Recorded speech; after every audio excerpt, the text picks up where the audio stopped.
انت حتى اذا تغفل وتعصي ارجع بسرعة.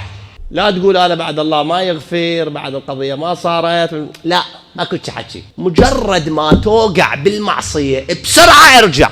قل له نسيت، خطيئة سولت لي نفسي وزينتها إلي يد نفسي وكذا، وغفلت وخطأت، وأنا هسه قاعد ببابك صار لها ساعة ونص الخطيئة، الآن أنا تائب، بسرعة خليه يرجع. قلت له ربي أنا صار لي هواي عايفك، وهسه جيتك ما أريد أرجع، لا ترجعني ذاك الوادي، هسه جيت يمك بعد، تشلب بي يا الله. أكو ناس ناموا باشر الصبح عندهم موعد، عندهم يروحون المعرض الفلاني، يريد يشتري سيارة، ما ادري عنده طلاب وما ادري عنده لقاء ما ادري شنو، مشاغل. غفى فتح عينه لقى روحه وين؟ لقى روحه بالبرزخ. يابا احنا ما قايلين هيك، بعدنا ما مستعدين، وخلاص انتهت. هاي مصيبة، هاي وحدها مصيبة، هاي راد لها لا طمحتها. الدراسات تقول بعد تقريبا 20 سنة المرض الأول بالعالم الاكتئاب. على اليمن شكو ماكو الله، ما عندهم الله بقلوبهم، ما متصلين. السعادة موجودة بس الطريق واحد، طريق منو؟ طريق الله. تصدق ما تصدق جرب، هن كلن 60-70 سنة جرب وحير. وهذا الإنسان لو الله شوية يراوي الحقيقة لكان ما يتأخر بالرجعة. شنو ما يتأخر بالرجعة؟ مرات واحد يبدي مع الله، يمشي له شهر، بطل ورجع. هذا من يرجع حتى لو تأخر، يعني تأخر بالانحدار، هواي صار له، خليه يرجع. ليش؟ لأن كل ما تطول المدة الجفاء يقتله. فالحل شنو؟ الحل انت حتى اذا تغفل وتعصي ارجع بسرعة. لا تقول انا بعد الله ما يغفر، بعد القضية ما صارت، لا ماكو حكي. مجرد ما توقع بالمعصية بسرعة ارجع. قل له نسيت، خطيئة سولت لي نفسي وزينتها إلي يد نفسي وكذا، وغفلت وخطأت، وأنا هسه قاعد ببابك صار لها ساعة ونص الخطيئة، الآن أنا تائب، بسرعة خليه يرجع، لا يطول. لأن إذا طول الغفلة تشتد، حجاب الغفلة يقوى، فقد يتأخر أكثر. فلوس ودراسة وتعيينات وأموال وطلايب ومشاكل وزواج وأطفال ومشاكل وطلايب ومناصب وطلايب كذا طلال. الآن مات فتح عينه لقى روحه بالبرزخ. هاي شنو هاي؟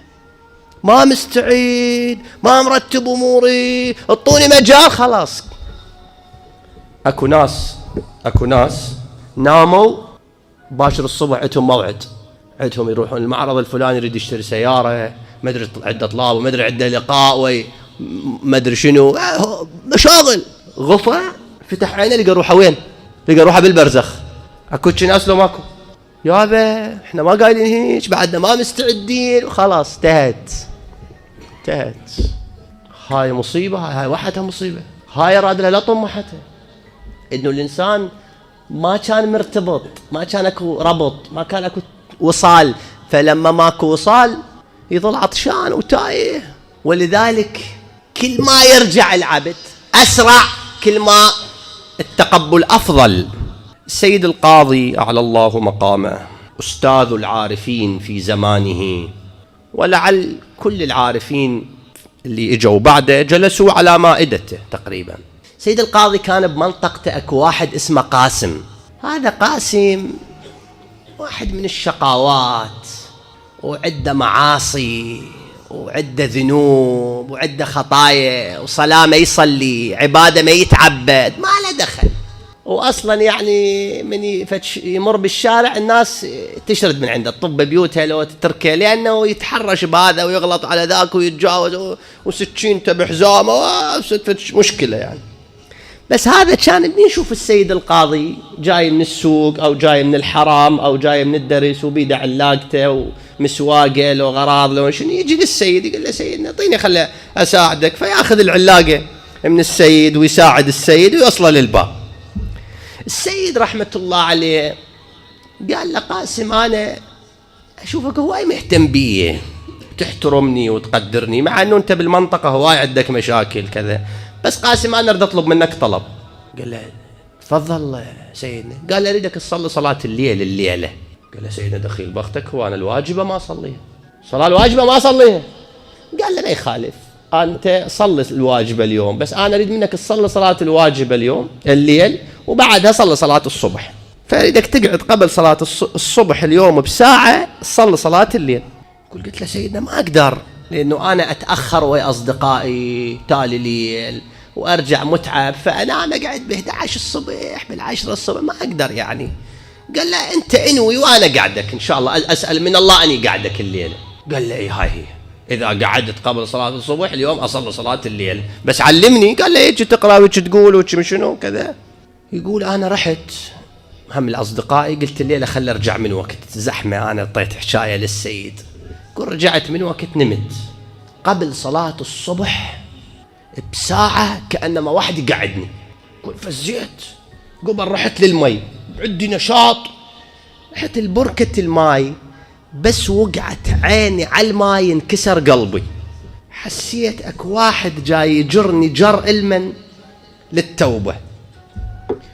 قل أنا ما قلت له إلهي أرد أتوب وكذا، ما قرأت الدعاء، قلت له ربي أنا صار لي هواي عايفك، وهسه جيتك ما أريد أرجع. هالحشاية فقط، بس طلعت منين؟ طلعت من قلبه. أنا صار لي هواي عايفك، بس هسه جيت، لا ترجعني ذاك الوادي، هسه جيت يمك بعد، تشلب بي يا الله، لأن العبد يعني ما يكذ روحه. فأنت من تجي للمجلس قل له أبا عبد الله إذا تظل علي ما أدبرها، هسه قاعد بمجلسك بعد ساعة أخطأ، أنت اجعلني برحالك، كظني كظ. أنت يا أبا عبد الله حنين وطيب وكريم، وعلى كل شقاء تقدر، لأن الله مخلي لك هالقوة هاي.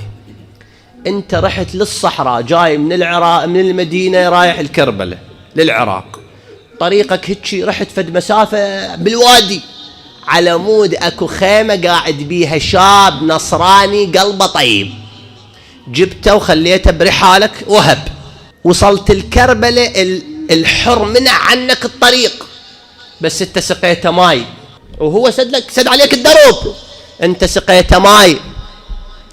الساعة قاعد ببيتك، هذا العزاء هاي المجالس هي بيت الحسين، أنا مسير عليك، لا تطلعني من بيتك. اطلبوا من الله بقلوب منكسرة، قلوا له إلهي بالحسين لا تودينا لغيرك، اجعلنا إلك يا الله.